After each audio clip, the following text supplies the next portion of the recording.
1970 সাল অবধি চায়না ছিল একটি কৃষি প্রধান দেশ, কিন্তু খুব অল্প সময়ের মধ্যেই সবাইকে তাক লাগিয়ে দিয়ে এই দেশটি হয়ে ওঠে বিশ্বের ম্যানুফ্যাকচারিং কিং। 1978 সালে চায়নার রেভলিউশনারি লিডার দেং জিয়াওপিং কিছু এমন পলিসি নিয়ে আসেন যা এই পরিবর্তনকে বাস্তবায়িত করে তোলেন। তিনি চায়নার বিভিন্ন জায়গায় ইকোনমিক জোন তৈরি করেন।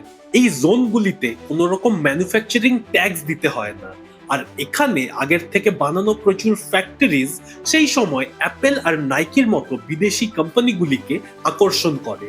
এছাড়াও এই ইকোনমিক জোনে যে কোনো প্রোডাক্টের পার্ট খুব সহজেই পাওয়া যায়। অর্থাৎ কোনো কোম্পানি ফোন বানাতে চাইলে স্ক্রিন, ব্যাটারি আর স্ক্রু বানানোর ফ্যাক্টরি ঢিল ছোড়া দূরত্বেই অ্যাভেলেবল।